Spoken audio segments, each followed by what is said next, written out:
మాకు ఏసన్న గారు పరిచయం అయ్యేటప్పటికి 86వ సంవత్సరంలో పరిచయం అయ్యారు. కానీ మేము ఇక్కడికి రావడం 93, 94లోకి వచ్చాం. ఇక్కడ బైబిల్ ట్రైనింగ్ 93, 94. అంటే ఎన్ని సంవత్సరాలు ఆ సర్వీసు? సైకిల్ సర్వీస్ ఎన్ని సంవత్సరాలండి? 30 సంవత్సరాల సర్వీస్ సైకిల్. మా మామగారి క్రితం, మా మామగారు తర్వాత మా సేవ. అది 14 సంవత్సరాలు, ఇది 14, 28, 30 సంవత్సరాలు ఆ సైకిల్ మీద తిరిగాం. ఆ తర్వాత నుండి దేవుని యొక్క కృప మమ్మల్ని అత్యధికమైన రీతిలో ఆశీర్వదించి ఈ మందిరంలో నుండి ఒక ఊట మా కొరకు బయలుదేరి ఎన్ని అభివృద్ధికరమైన కార్యాలు అనేది మీ అందరి కళ్ళ ముందు సాక్షాత్తం. అంటే ఆమె చెప్పండి.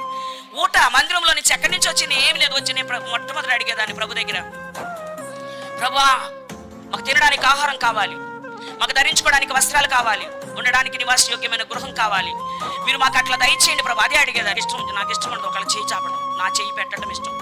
నేను ఒకళ్ళ చేయి చాపడం నాకు ఇష్టం ఉండదు, ఇట్లా నాకు ఇది ఇష్టం. కనుక ప్రభు దగ్గర అడిగేదాన్ని, నాకు అది వద్దు, నాకు కావాల్సిన ఆశీర్వాదాలు కావాలి, నాకు సమృద్ధి కావాలి ప్రభు అని అడిగేదాన్ని ప్రభు దగ్గర.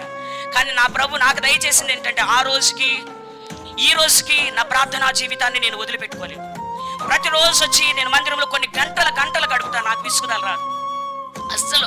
నా దేవునితో నాకున్న బాంధవ్యంతో, నా ప్రభుతో నేను ఎన్ని గంటలు ఇక్కడ ఉన్నా కూడా నాకు అసలు ఎప్పుడు కూడా విసుగుదల అనేది రాదు.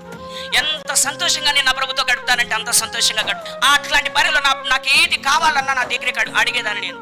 అట్లాంటి పరిస్థితుల్లో ఆ సైకిల్ ఏమైపోయిందో మాకు తెలీదు, అన్ని సంవత్సరాలు ఏమైపోయాయో మాకు తెలియదు. మీ అందరి కళ్ళ ముందు ప్రభు మమ్మల్ని జ్ఞాపకం చేసుకున్న విధానం, దేవుడు మాకిచ్చిన ఆ కృప ఎక్కడి నుండి వచ్చింది? అది దేవుని సన్నిధిలో చేసిన ప్రార్థనల ద్వారా దేవుడిచ్చిన ఆశీర్వాదాలు.